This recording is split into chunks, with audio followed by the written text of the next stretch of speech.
옆에 있는 분들과 함께 인사할까요? 사랑하고 축복합니다.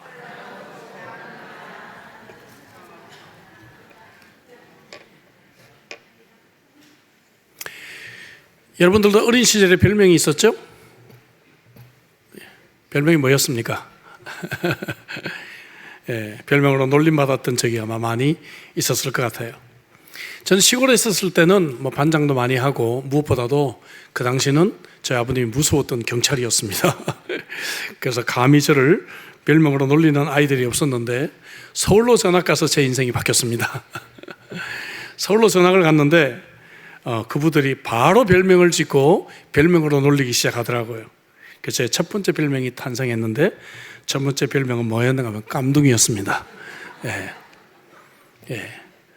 서울 애들에 비해서 유난히 피부가 검었고 또 운동까지 했기 때문에 이 피부가 아주 까무잡잡하다고 깜둥이라고 했어요. 근데 고등학교에 진학을 하니까 그 당시 뭐가 인기가 있었는가 하면 미국에서 무려 시청률 44%를 기록했던 뿔이라고 하는 이 드라마가 한국에 소개되면서 제 별명이, 두 번째 별명이 탄생했습니다. 두 번째 별명은 쿤타 킨테였습니다. 쿤타 킨테. 뿔이라고 하는 드라마 보신 분들 계시죠? 아마 2020년인가 리메이크가 된 것으로 알고 있습니다. 리메이크 된 거를 좀 젊은 세대들은 꼭 봤으면 좋겠다 생각해요. 아프리카 이 감비아에 살던 쿤타 킨테라고 하는 소년이 노예 상인에 의해서 미국으로 이제 잡혀와서 미국에서 겪게 되는 노예로서의 그러한 처절한 삶, 자유를 찾아 헤매는 실화를 바탕으로 만든 드라마예요. 근데 이 드라마를 만들게 된 소설이 있죠. 근데 이 소설은 여러분 아십니까? 쿤타 킨테의 7대손 바로 알렉스 헤일리가 이 소설을 썼습니다. 그 7대손에 의해서 기록된 이 소설이 이제 드라마로 만들어지게 되었다는 것이죠. 물론 이 드라마가 인기가 있었던 것은 그 당시 미국의 상황이, 인종의 이 갈등이 거의 폭발 직전이었기 때문에 그런 시대적인 흐름도 있었지만, 그럼에도 불구하고 오늘날까지 많은 사람들에게 이런 드라마가 인기가 있는 이유가 있다면, 우리의 뿌리는 도대체 누군가? 그렇죠? 우리는 어디에서 왔는가? 이제 이런 고민들을 우리 인류가 하기 때문입니다. 나는 어디에서 왔을까? 우리의 뿌리는 무엇인가? 이런 고민을 하는 것이죠. 지구의 인구를 살펴보면요, 적어도 3천여 민족이 살고 있어요. 이렇게 많은 민족이 어디서 나왔을까? 그리고 저는 지구의 언어들을 연구를 하고 있는데, 이 지구에는 적어도 7천 가지 이상의 언어가 있습니다. 7천 가지 이상. 여러분 몇 가지 언어를 구사할 수 있으세요? 한 가지는 확실하게 하시죠, 그래도. 근데 이 7천 가지 정도의 언어가 있단 말이죠. 근데 이 많은 언어가 도대체 왜 생겼고, 왜 이런 이제 민족들의 이 분열이 생기게 됐는가? 이러한 해답들이 창세기 10장과 11장, 오늘 본문에 나오고 있다는 것입니다. 창세기 10장은 홍수 후에 노아와 세 아들들로부터 어떻게 세상의 민족들이 확장해서 흩어지게 되었는지를 보여주고 있습니다. 그래서 본문 5절, 20절, 31절, 32절에 계속해서 반복되는 이런 말씀이 나와요.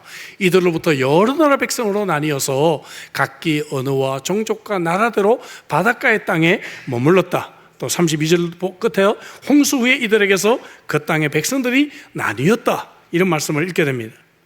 하나님께서는 홍수 심판이 끝나고 난 뒤에 노아에게 뭐라고 말씀하셨는가 하면 9장 1절 7절에서 생육하고 번성하며 창대하게 되라, 이런 복을 하나님이 주셨다는 것이죠. 그리고 하나님은 인간이 이 복을 얻도록 알맞는 환경을 조성해 주셨습니다. 공적인 사형 제도를 허락하심으로 함부로 살인을 저지르지 못하게 하셨습니다. 또한 육식을 허용함으로써 보다 쉽게 식량을 구할 수 있도록 해주셔서 생존 유지가 쉬워졌습니다. 그래서 점점 인류는 번성하기 시작합니다. 10장의 족보는 바로 노아에게 약속하신 생육하고 충만케 하라는 이러한 하나님의 약속이 구체적으로 실현된 것을 우리들에게 보여주고 있는 것이죠. 자, 이제 우리가 성경의 서론 1장부터 11장까지 창세기 강해를 마무리할 시점이 거의 다 되었습니다. 이제 10장 11장이 남았는데요, 여기서 10장 11장은 노아의 세 아들들의 후손들을 열거하는 족보가 계속 되어져 있어요. 근데 이 족보사에 두 가지 삽입구가 나옵니다. 두 가지 삽입구가 나오는데, 하나는 오늘 저와 여러분들이 본문으로 읽은 니모롯에 대한 이야기고, 또 하나는 우리가 두 주 뒤에 11장을 강의할 때 살펴볼 바벨탑 사건에 대한 이야기입니다. 많은 설교가들이 이 창세기 10장은 설교하지 않고 건너뜁니다. 이 족보, 이 많은 얘기를 통해서 어떻게 메시지를 끌어올릴까 고민하다가 건너뜁니다. 하지만 여러분, 10장에 기록된 족보도 우리들에게 매우 의미가 있고 성경은 우리에게 교훈을 주시기 위해 기록한 줄로 믿습니다. 특별히 10장의 이 기록들은 기록이 없던 이러한 역사와 곧 등장하게 될 아브라함 후손들의 역사 이 사이에 다리를 잇고 있는 그러한 역할을 하고 있는 것이죠. 그리고 이제 11장 바벨탑 사건에 설교하고 저는 이 시리즈를 종료하려고 합니다. 그리고 내년 2월부터 다시 아브라함 이야기로 여러분들과 함께 창세기 12장 강의를 이어가려고 합니다. 자, 본문 창세기 10장에 나온 족보는 놀랄 만큼 정확하고 그리고 이제 확실한 기록들입니다. 신명기 32장 8절 앞부분에 보니까 지극히 높으신 자가 민족들에게 기업을 주실 때에, 인종을 나누실 때에 이렇게 말씀하고 있습니다. 그래서 이 족보에 나오는 것들은 모두 하나님의 손 안에 있었고 하나님의 섭리 가운데 있었다는 것을 알게 되는 것이죠. 하나님은 이 본문을 통해서 세상 민족의 기원이 어떻게 되었는지를 알려주고 있습니다. 본문의 족보의 이름들은 이 민족의 개념, 지리적 개념들이 분명하게 드러나고 있어요. 여기에 나오는 10개의 이름은 최소한 복수형으로 사용이 되었습니다. 그래서 개인의 이름이 아니라 민족이라고 하는 것을 의미하고 있습니다. 최소한 9개의 이름들은 이들이 인종이나 지파를 의미하는 전미사가 붙어져 있습니다. 이거 아닙니다. 전미사가 붙어져 있습니다.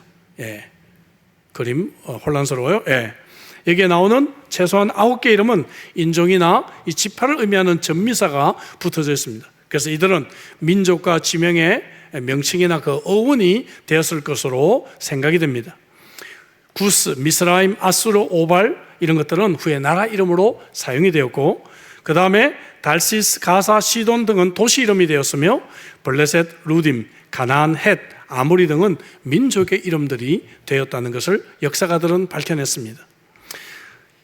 이런 사실들은 본문의 이 족보의 기록이 얼마나 정확한 역사적인 이야기인지를 우리들에게 알려주고 있는 것이죠. 그래서 세계 역사를 연구하는 사람들은 연구하다 보면 결국 창세기 10장으로 올라오게 돼 있어요. 그 창세기 10장을 기준으로 해서 지금 여러분들이 배운 세계의 역사가 만들어졌다는 것을 우리가 알게 됩니다. 자, 노아의 세 아들들 이야기부터 전개해 보도록 합니다. 첫 번째 지도를 잠깐 보실까요? 첫 번째 지도. 첫 번째 지도를 보시면 대략 이런 식으로 셈과 함과 야벳이 흩어졌던 것 같아요. 야벳은 초록색입니다. 그래서 대체적으로 유럽과 소아시아 쪽으로 흩어졌을 것이고, 함은 빨간색입니다. 그래서 이 팔레스타인 지역과 그리고 아프리카를 중심으로 흩어졌을 것이며, 셈은 파란색입니다. 그래서 주로 이 메소포타미아 지역으로 흩어지지 않았을까 그렇게 생각을 합니다. 자, 먼저 이제 본문으로 돌아와서 야벳의 자손들을 기록하고 있는데 제일 간단하게 다룹니다.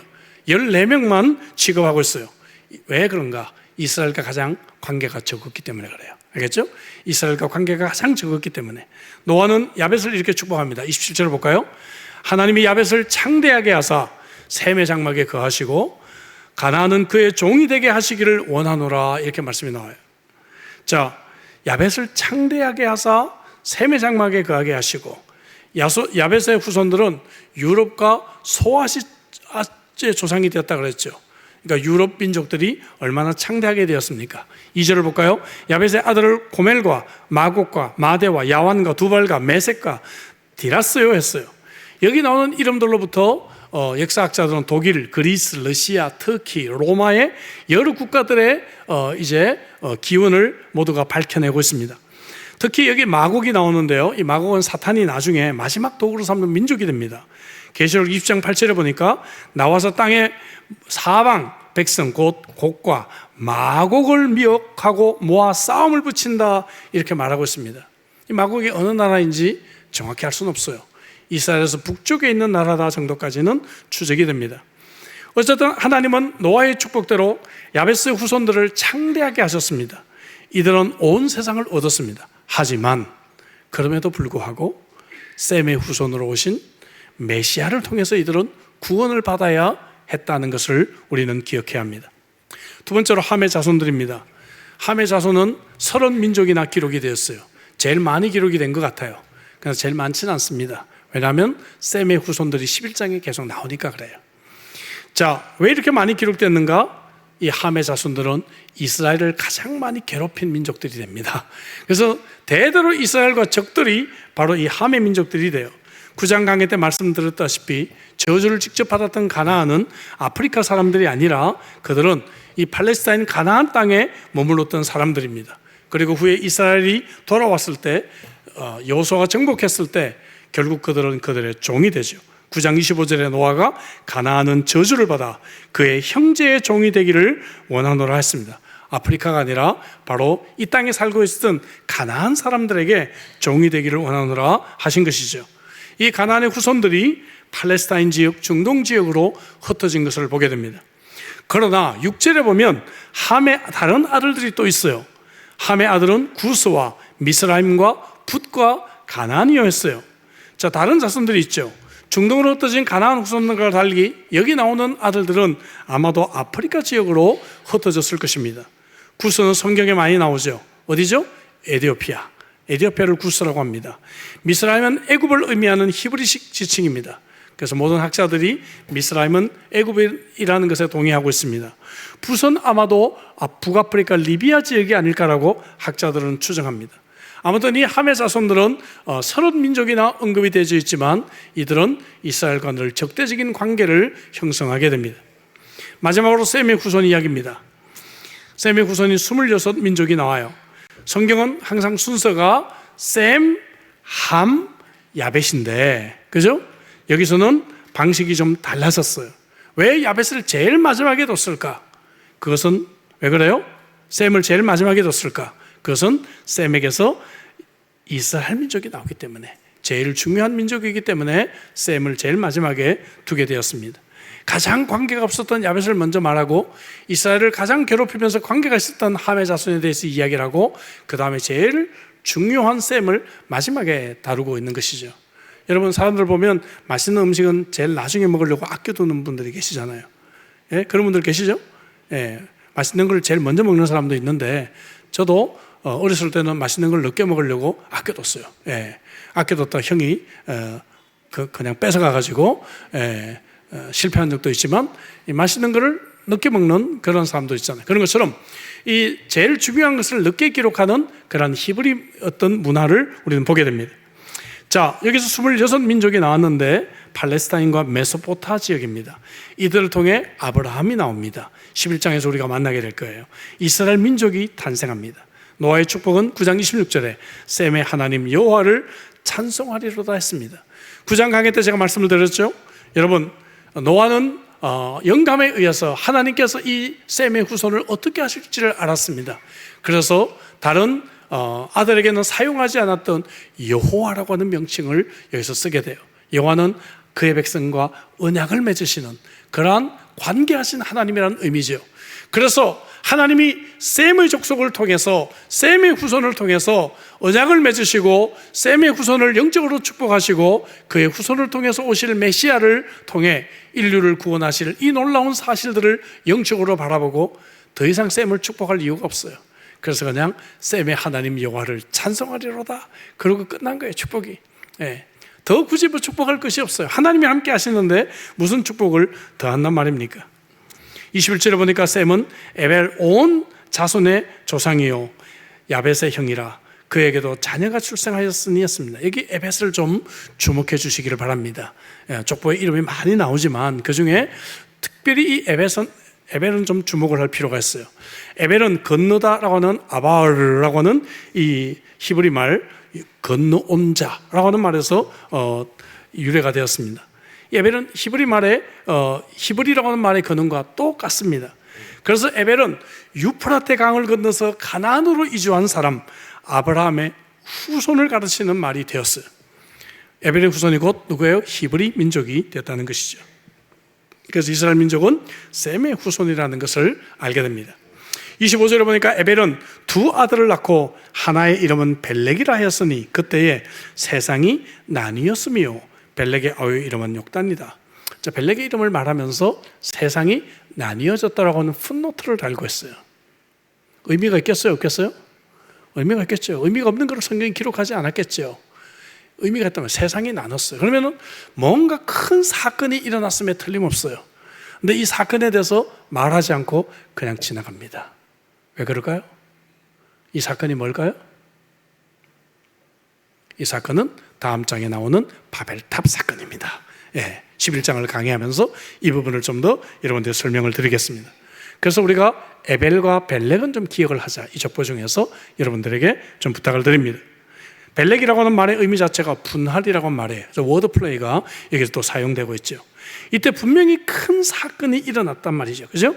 바로 바벨탑 사건이에요. 자, 정리를 해보면 야벳을 통해서 14민족, 함을 통해서 30민족, 셈을 통해서 26민족. 합계가 몇 민족이에요? 산수가 안 되십니까? 이제? 70민족이 기록되어져 있어요. 70민족이. 그 외에는 없을까? 그 외에도 있었어요. 그런데 하나님께서 70민족만 선택해서 기록을 하신 겁니다. 왜 그런가? 70이라고 하는 숫자는 총괄 숫자, 전체를 의미하는 숫자이기 때문에 그래요. 애굽으로 내려갔던 야곱의 자손이 몇 명이요? 70명. 이스라엘의 장로가 수가 몇 명이요? 몰라도 답은 알잖아요. 몇 명? 70명. 그죠? 그러니까 이 70명이라고 하는 숫자는 전체를 의미하는 숫자예요.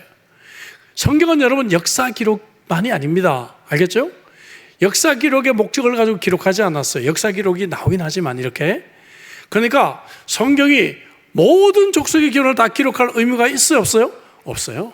성경은 영적인 진리에 초점을 맞춰서 기록된 책입니다. 그러니까 불필요한 것은 뺐단 말이죠. 그러면서 하나님께서 자, 이렇게 70족속이 이렇게 나왔어요. 70족속은 세상의 모든 족속을 대표하는 거야 라고 하나님께서 말씀하고 있다는 것이죠. 그럼에도 불구하고 이 대표적인 70민족을 통해서 세상 민족들의 기원을 학자들은 추정을 하고 많은 부분에서 굉장히 정확하게 그 기원들을 밝혀내고 있는 것입니다. 그럼 한국 민족은 어디서 나왔을까? 한국 민족은 어떤 학자는 평생을 두고 가나안의 후손인 헷족속과 몽골족의 유사성을 연구한 학자가 있습니다. 혹은 또 다른 학자는 가나안의 다른 후손인 신족속과 중국의 유사성을 연구한 그런 학자들이 있어요. 평생 연구해서 아마 PhD 받았는지 모르겠어요. 이런 걸 왜 하는지 모르겠어요. 어떤 학자는 한국 인종은 욕단 지파에서 나왔고 혹은 단 지파에서 나왔다라고 굉장히 강력하게 그럴싸하게 주장하는 분들이 있습니다. 유튜브 중에 그런 분들이 많아요. 여러분들에게 경고합니다. 믿지 마세요. 알겠죠? 믿지 마십시오. 따라합시다. 우리는 성경이 가는 곳까지 가고 성경이 멈추는 곳에서 멈춘다. 아멘이십니까? 굳이 성경이 침묵하고 있는 것을 어떻게든 밝혀내려고 막 이상한 학설을 가지고 사람들을 유혹하는 유튜브들이 너무 많아요. 여러분 속지 마십시오. 제발 그런 거 듣지 마세요. 부탁합니다. 아셨죠? 제발 그런 거 듣지 마세요. 저는 그런 얘기 안 하니까 시간 있으면 지나간 제 설교 유튜브에 많이 쓰니까 유튜브에서 제 설교 듣든지 아니면 성경을 잘 가르치는 설교를 많이 들으십시오. 제발 그런 이상한 거 듣고 와서 막 질문하지 마십시오. 아셨죠? 여러분 몰라요. 성경이 그냥 가는 곳까지 우리는 가는 거예요. 성경이 멈추는 것을 우리가 알 필요가 없구나. 그래서 멈추면 되는 것입니다. 이미 우리에게 주신 은혜로 족하도다. 알겠습니까? 자, 함의 후손들은 세상에서 무척 뛰어났어요. 그리고 성공을 많이 거두기도 했어요. 그러나 여러분 셈의 조상들은 별로 뛰어난 것이 없어요. 근데 하나님은 셈의 조상들을 통해서 역사를 이루어 가셨습니다. 서양인들은 항상 한국과 일본을 많이 비교를 합니다. 내년 월드컵 조추첨이 끝나고 나니까 즉시 한국과 일본의 16강, 32강 이걸 놓고 계속해서 전문가들이 말을 하고 있어요. 근래 한국이 일본을 축구가 이긴 적이 없기 때문에 계속해서 일본을 더 높게 평가를 하고 있는 것을 보게 됩니다. 축구는 몰라도 일본 뱀이 한국 뱀을 절대 이길 수가 없습니다. 왜 그런지 아세요? 독도 없고 제주도 없으니까. 그죠? 예. 절대로 이길 수가 없어요. 예. 세상적으로 아무리 뛰어나도 신앙적으로는 훨씬 더 손해가 오히려 될 수가 있는 것입니다. 여러분, 우리가 함과 야벳의 작전, 야벳을 창대하게 하셨고 함은 막 세상의 문화를 이뤄가는 것을 우리가 또 보게 됩니다. 그런데 여러분, 이것이 하나님 앞에서는 별로 의미가 없는 사건이다 이것이요. 하나님 앞에서는 무명이지만, 그죠? 하나님 앞에서는 아무 이름 없는 존재지만 이런 자들이 영적으로 훨씬 더 하나님께 쓰임받고 있다는 것을 보게 되는 것입니다. 무명한 자 같으나 유명한 자가 될 수가 있고, 근심한 자 같으나 항상 기뻐할 수가 있고, 아무것도 없는 자 같으나 모든 것을 가진 자로 살아갈 수가 있게 되는 것입니다. 족보를 통해서 우리는 이런 은혜를 얻게 됩니다. 자, 서론에서 말씀드린 대로 10장부터 11장의 족보 이야기에서 두 가지 삽입구가 있다고 그랬죠. 첫 번째 삽입구가 오늘 저와 여러분들이 본문으로 읽은 함의 자손 중에 니므롯에 대한 이야기입니다. 함의 자손을 설명하다가 니므롯에 대한 이야기가 나오니까 이야기를 추가하고 있는 것을 보게 되죠. 이것은 세속적인 나라가 어떻게 발전했는지를 우리들에게 보여주고 있는 그러한 말씀입니다. 니므롯에 대해서 말하기를 그는 하나님을 대적한 폭군이었다 이렇게 말을 해요. 8절 9절을 볼까요? 구스가 또 니므롯을 낳았으니 그는 세상의 첫 용사라. 그가 여호와 앞에서 용감한 사냥꾼이 되었으므로 속담에 이르기를 아무는 여호와 앞에 니므롯같이 용감한 사냥꾼이로다 하더라 했습니다. 세상적으로 볼 때는 영웅이었습니다. 여기 용감하단 말이 3번이나 반복되어 강조됩니다. 반복은 강조라고 여러 번 말씀드렸죠? 이 영웅이란 말은, 용사란 말은 우두머리란 말이에요. 역대상 1장 10절에서는 구스가 또 니므롯을 낳았으니 세상에서 첫 영걸이며 이렇게 영걸로 표현하고 있습니다.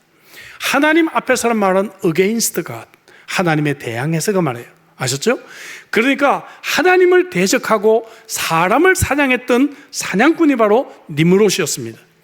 그 니므롯이란 말의 의미도 반역자란 말이에요. 그래서 오늘 이 말은 매우 부정적인 의미를 우리들에게 강조하고 있는 말씀이에요. 사람들을 무자비하게 죽이고 지배하면서 하나님 나라를 대적하는 그러한 세상의 제국을 만든 것이 바로 니므롯이었다는 것입니다. 그래서 니므롯이 세운 나라의 이름이 바로 바벨입니다. 바벨론이 여기서 나왔어요. 성경에서 바벨론은 항상 세속적인 나라를 상징하고 있습니다. 나라로 번역한 히브리어 마블라카, 다스리다 라는 말에서 유래했는데 성경에서 100번 이상 이 말이 나옵니다. 근데 창세기에 처음이 많이 나온다 말씀드렸는데 나라라고는 말도 여기서 처음 등장합니다. 그래서 이 구절은 나라의 탄생을 알려주고 있는 것이죠. 10절에 그의 나라는 시날 땅의 바벨과 에렉과 아갓과 갈레에서 시작이 되었다 이렇게 말합니다. 시날 땅의 바벨, 여기에 바벨론 제국이 생겨나게 됩니다. 하나님을 대적하고 사람의 영광을 위한 사람의 도시 바벨론입니다. 오늘날 얼마나 바벨론 도시가 많아요. 과거에 이 바벨론 도시가 얼마나 정말 발전했는지는 역사의 기록이 다 남겨져 있습니다. 저도 이 바벨론에서 한때 좀 꽂혀서 연구한 적이 있어요. 얼마나 이 시대에 화려하게 문화의 꽃을 피웠는지 몰라요. 다니엘서에 보면 바벨론 왕 느부갓네살 왕이 나옵니다. 느부갓네살 왕은 역사의 기록에도 등장을 하고 있어요. 예루살렘을 정복한 뒤에 이런 말을 먼저 합니다. 다니엘서 1장 2절에 보니까 주께서 유다 왕 여호야김과 하나님의 전 그릇 얼마를 그의 손에 넘기심에 그가 그것을 가지고 시날 땅, 자기 신들의 신전에 갖다 놨다는 거예요. 그 신들의 보물창고에 두었다는 것입니다. 이건 뭔가 하면은 우리가 믿고 있는 바벨론의 신이 하나님보다 더 위대하다는 것을 과시하는 일종의 행위였다는 것입니다. 그래서 하나님은 느부갓네살에게 꿈을 꾸게 하십니다. 이상한 꿈을 꾸게 하세요. 기억하시죠? 예, 머리는 금이고 가슴과 어깨는 은이고 그 다음에 동이고 철이고 진흙으로 된 이러한 큰 신상의 꿈을 꾸게 하십니다. 느부갓네살이 이 꿈 때문에 너무 괴로워서 해석을 하게 하는데 해석을 못해요. 근데 다니엘이 이때 등장해서 그죠? 하나님의 그 계시를 보여줍니다. 하나님이 세상 이 모든 나라를 섭리하고 계십니다. 그리고 바벨론은 메데파사에 멸망할 것이고 이러한 여러 나라들이 일어나게 될 것이라는 예언을 다니엘에게 설명을 해요. 느부갓네살에게. 그러면 이 느부갓네살이 어때요? 정신을 차렸습니까? 그렇지 않아요. 이 해석이 신통한 건 인정을 하고 다니엘을 총리 대신에 세웠지만 그 다음 장에 보면 온통 금으로 된 신상을 만들어요. 이건 뭔가 하면 하나님하고 해보자는 거예요. 이 바벨론이 멸망합니까? 안 해요. 예, 뭐 어깨부터는 은이라고요? 천만에요. 다 금이에요. 금. 그래서 전부 금으로 만든 신상을 만들고 모든 백성을 절하게 하는 거예요. 이건 뭔가 하면 하나님하고 한번 해보자는 거예요. 바벨론은 멸망하지 않는다는 거죠. 그죠? 예. 4장 30절 1년 후에 느부갓네살이 궁전에서 자기 도시를 보면서 스스로 감탄합니다. 나 왕이 말하 이르되 이 큰 바벨론은 내가 능력과 건설로 건설하여 나의 도성으로 삼고 이것으로 내 위엄의 영광을 나타낸 것이 아니냐. 보니까 너무 흐뭇해요. 너무너무 흐뭇해요. 여러분 지난주 좋으신 마음에 하시고 막 흐뭇해서 막 돌려보신 분들이 여러분 계실 줄로 믿어요. 그죠? 예. 근데 그런 것처럼 이 뭡니까? 바벨론이 어때요? 너무너무 위대하다고 자기가 이 궁전에서 막 보면서 스스로 막 너무 기뻐서 견딜 수가 없는 것입니다. 여기 한 구절에 나라고 하는 1인칭이 4번 등장을 합니다. 나. 여러분 이것이 세상의 문화예요. 세상의 문화의 특징은 오로지 나입니다. 나밖에 없어요. 내가 중심입니다. 광고 카피도 수고한 당신 여행을 떠날 시간입니다. 뭐 이렇게 나오잖아요. 그죠? 이번 크리스마스는 당신에게 선물을 주는 것이 어떻습니까? 이런 것이 광고 카페예요. 지금 세상의 모든 문화가 이 바벨론의 문화로부터 나온 것입니다. 오로지 납니다. 내가 좋아야 되고 내가 행복해야 되고 그죠? 내가 결정하면 되는 것이고 예. 하나님을 섬기는 것도 감히 내 허락 없이 그죠? 혹은 또 뭡니까? 모든 일들이 다 내가 중심이 되어져 있다는 것이죠. 바벨론의 문화입니다, 여러분. 이런 자에게 31절부터 볼까요? 이 말이 아직도 나 왕의 입에 있을 때에 하늘에서 소리가 때려 이르되 느부갓네살 왕아 내게 말하노니 나라의 왕위가 내게서 떠났느니라. 세상을 주관하신 분은 하나님이신 거예요. 지금 하나님이 느부갓네살 왕의 이 자리를 금방 패하게 하실 수도 있다는 것이죠. 그 다음 절에 내가 사람에게서 쫓겨나서 들짐승과 함께 살면서 소처럼 풀을 먹을 것이요 이와 같이 7대를 지나서 지극히 높으시니가 사람의 나라를 다스리시며 자기의 뜻대로 그것을 누구에게서 주실 줄을 알기까지 이르리라. 네가 나중에 깨달을 거야 말씀하고 계시는 것이죠. 네가 뭐 주식 사놨다고 폼제냐? 그 주식 한순간에 IMF로 망해. 하나님은 지금 그렇게 생각하시는 것이죠. 네가 뭐 어디 뭐 땅을 사놨다고 지금 내가 늘 그것만 바라보고 흐뭇하게 생각하느냐? 그 땅 그거 묶여가지고 못 쓰게 돼. 하나님이 이렇게 말씀하고 계시는 것이죠. 바로 그때 이 일이 느부갓네살에게 응함으로 내가 사람에게 쫓겨나서 소처럼 풀을 먹으며 몸이 하늘 이슬해졌고 머리털이 독수리 털과 같이 자랐고 손톱은 새발톱과 같이 되었다. 바로 그때 이렇게 됐다고 말합니다. 하나님을 모르는 자의 영광이 이어갔습니다. 여러분 어떻습니까? 니므롯이 자기 영광을 위해 건설한 나라가 오늘 이 세상의 나라들입니다. 너무 가진 것이 많고 너무 교만하고 너무 배가 불러요. 하나님이 필요 없어요. 하나님 해볼까요? 아니요. 내 사업 안 망해요? 내 건강 괜찮아요? 한번 해볼까요? 라고 하는 것이 니므롯의 그러한 모습이라는 것이죠. 바벨론은 마지막에 심판 때에 하나님의 큰 심판의 장소인 큰 바벨론과 연결이 됩니다. 계시록 17장 5절에 보니까 그의 이마에 이름이 기록되었으니 비밀이라 큰 바벨론이라 이렇게 말하고 있잖아요. 오늘날도 우리가 살고 있는 이 나라는 하나님을 반역하는 문화예요. 우리가 살고 있는 호주 땅 기독교적인 나라라고 천만에요. 지금 많은 법안들이 하나님을 반역하는 법안들이 계속해서 입법화되고 있습니다. 힘겹게 정말 우리들이 싸우고 있습니다. 여러분들이 하루에 4시간 반씩 평균 바라보고 있는 핸드폰을 통해서 얼마나 많은 세속적인 문화들이 우리들 속에 스며들고 있는지 우리는 알 수가 없습니다. 여러분들의 자녀들이 학교에 가서 세속적인 가치관에 물든 선생님으로부터 굉장히 강한 주입식 교육을 받고 있다는 것을 우리는 정신을 차려야 합니다. 니므롯이 딴 나라의 이야기가 아니라 바로 오늘날 저와 여러분들의 이야기라고 하는 것을 우리는 심각하게 다시 깨달아야 합니다. 니므롯과 같은 자가 되지 않기를 주의 이름으로 축복합니다. 느부갓네살처럼 나밖에 모르는 자가 되지 않기를 주의 이름으로 축복합니다.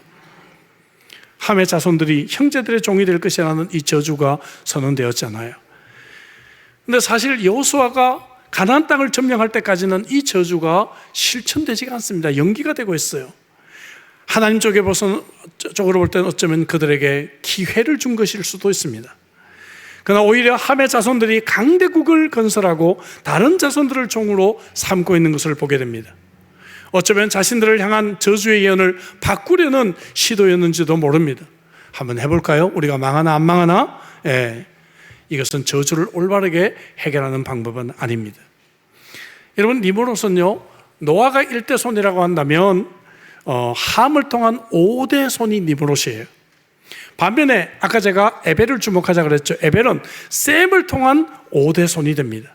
그렇다고 하면 여러분, 니므롯과 에벨은 동시대의 인물이었을 것입니다. 제가 11장 강의에서 좀 더 설명을 드리겠지만 바벨탑 사건을 주도한 인물이 바로 니므롯이었을 것입니다. 따라서 이 바벨탑 사건은 에벨의 입장에서는 평생 동안 이 바벨탑 사건이 진행되는 것을 보아왔을 것입니다. 에벨은 신앙인이잖아요. 그죠? 경건한 자손이잖아요. 그의 평생에 걸쳐서 이 바벨탑 사건이 진행되는 것을 보아왔을 것입니다. 그리고 에벨은 하나님이 바벨탑에서 하신 일을 증거하기 위해서 그의 아들의 이름을 벨렉이라고 짓지 않았을까 우리는 상상해 볼 수가 있는 것입니다. 에벨은 그 어려운 시기에 하나님의 역사와 하나님의 증거를 계속해서 나타낸 그러한 사람이었습니다. 10장 25절을 다시 볼까요? 에벨은 두 아들을 낳고 하나의 이름을 벨렉이라 하였으니 그때의 세상이 나뉘었으며, 이제 이 말씀이 무슨 말인지를 좀 더 우리가 이해하게 되었습니다. 이런 믿음의 조상 에벨을 통해 아브라함이 탄생하게 됩니다. 그리고 아브라함을 통해 예수 그리스도가 이 땅에 오시게 되는 것이죠. 예수 그리스도가 이 땅에 오신 사건이 바로 우리가 지금 맞고 있는 성탄의 계절입니다.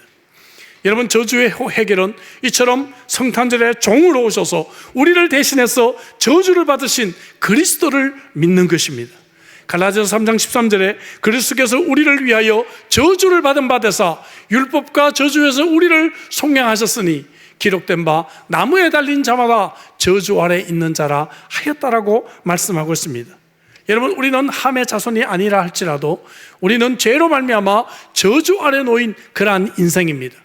이 저주를 어떻게 해결할까요? 하나님 해볼까요? 내가 버틴다고 될까요? 내가 하나님을 대항해서 세상에서 멋진 업적을 만들고 돈을 많이 벌고 유명한 사람이 된다고 해서 이 저주를 해결할 수가 있을까요? 그렇지 않습니다. 이 저주의 해결은 바로 에벨의 후손으로 오신, 셈의 후손으로 오신, 아브라함의 후손으로 오신 바로 그리스도를 믿음으로 해결할 수가 있는 것입니다. 그래서 창세기 10장이 우리들에게 의미가 있는 것이에요. 창세기 10장은 바로 우리가 믿고 있는 예수 그리스도가 이렇게 준비되어 우리들에게 주어졌다는 것을 말씀하고 있는 것입니다.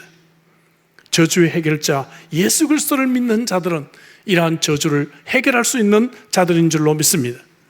족보로 가득한 이 창세기 10장을 통해서 우리는 이미 몇 가지 교훈을 얻었습니다. 그럼에도 불구하고 결론적으로 두 가지 교훈을 좀 더 정리해 보려고 합니다. 첫째는 뭔가 하면 우리의 정체성입니다. 또 하나는 선택의 은혜입니다. 우리의 정체성입니다. 오늘 본문은 각 인종의 기원과 분파를 제시하시면서 우리가 한 뿌리 노아의 조상이라는 것을 알게 했습니다. 우리는 그냥 우연히 던져진 존재가 아닙니다. 우리는 80몇 억의 인구 속에서 그냥 대량 생산된 그러한 존재가 아닙니다. 우리는 하나님이 기억하시는 인생입니다. 아멘이십니까? 이 연말에 우리는 때때로 실패감에 시달릴 수가 있어요. 나이가 한 살 더 먹게 되면서 내가 무엇하고 인생을 살아왔나 허전한 마음이 우리를 지배할 수가 있습니다. 내가 수고한 것이 아무 가치가 없다고 느껴질 때가 있습니다. 사랑하는 성도 여러분, 그렇지가 않습니다. 우리는 하나님이 기억하시는 인생입니다. 우리는 하나님이 기억하시는 영적인 셈의 후손입니다. 하나님이 축복하시는 그러한 후손입니다. 우리 인생은 살아가야 될 가치가 있고 존귀한 인생인 줄로 믿습니다. 그러나 성경을 믿지 않는 사람은 내 뿌리가 도대체 어디인지, 내가 어디서 왔는지 알 길이 없습니다. 그냥 부모가 가족 계획 실패로 그냥 내가 낳겠지 생각할 수가 있는 것이죠. 이런 인생은 뭡니까? 정체성의 혼란이 찾아올 수밖에 없는 것입니다. 성경은 오늘 우리들에게 창세기 10장을 통해서 내가 누구인지, 내가 어디서 왔는지, 내가 어떤 존재인지, 내가 하나님의 선택받은 자녀이라고 하는 이 확실한 정체성을 우리들에게 심어주고 있습니다. 또한 나아가서 온 인류가 노아의 세 아들을 각각 조상으로 하고 있다는 사실을 통해 인류는 한 가족이고 한 형제라는 것을 보여주게 됩니다. 제가 AI에 질문을 해봤더니 모든 인류는 99.9% 이상의 동일한 유전자를 가지고 있다고 답이 나오더라고요. 참 희한합니다. 그죠? 이 사실은 모든 열방이 한 민족, 한 형제라는 것을 말합니다. 우리는 그래서 열방을 향한 선교적인 사명을 가져야 돼요. 우리는 이 사실을 안다면 창세기 10장을 통해서 배울 수 있는 교훈은 뭔가 하면은 문화 우월주의를 우리는 배격해야 됩니다. 어느 문화는 좋고 저쪽 문화는 미개하고, 그렇죠? 예. 우리 한국에 갑자기 잘 살게 되면서 동남아시아 국가들 여행하면서 무시하고 참으로 그들을 참으로 얕잡아 봤던 그런 부끄러운 역사가 있습니다. 한국을 찾아왔던 예멘 족속들을 정말로 참 잘 대접하지 못했던 그런 부끄러운 역사들이 있습니다. 예수를 믿는 사람은 변화되어야 되는 줄로 믿습니다. 문화 우월주의를 우리는 극복해야 됩니다. 또한 자문화 중심주의, 에스노센트리즘이라고 하는 이 자문화 중심주의, 이것도 우리는 극복해야 됩니다. 내 문화가 최고야, 그죠? 한국 거, 그죠? 메이드 인 코리아 최고야. 예, 한국 드라마, K 드라마. 물론 전 세계적으로 우리가 말하지 않아도 인정받고 있어요. 이제 인정받을 때는 우리가 좀 조용했으면 좋겠어요, 그죠? 예, 우리가 너무 교만하지 말고 자문화 중심주의를 벗어나서 모든 문화가 다 우리는 한 형제요, 한 자매라는 사실을 우리가 좀 배웠으면 좋겠습니다. 이야기는 모든 열방이 열방의 소망이신 예수님을 알고 돌아올 수 있도록 선교적인 비전으로 바뀌어야 되는 줄로 믿습니다. 2026년도에는 열방을 좀 더 품고 기도하십시오. 열방을 위해 선교하는 일에 더 힘쓰시길 바랍니다. 여러분, 말씀을 정리하고자 합니다. 여러분들은 니모롯과 같은 그러한 후손들과 같이 세상을 위해서 한 해 동안 열심히 살아보셨습니까? 세상에 이름을 내고 돈을 많이 벌고 주식 산 것 때문에 인생의 기쁨을 느끼고 이런 것들 가지고 여러분들이 기쁨을 가지고 살아보셨습니까? 아니면 에벨처럼, 벨렉처럼 세상에서는 별로 무명하지만 하나님께 쓰임받는 민족이 되어서 하나님과 함께 더불어 한 해를 살아보셨습니까? 또 한 해를 어떻게 사시겠습니까? 여러분, 인생이 금방 지나갑니다. 오늘 이 말씀을 통해 저와 여러분들의 족보가 하나님 앞에서 셈의 영적인 후손이 되고 하나님께 쓰임받는 복된 민족이 되시기를 주 이름으로 축복합니다. 기도하십시다. 주신 말씀 가지고 우리 기도하시죠.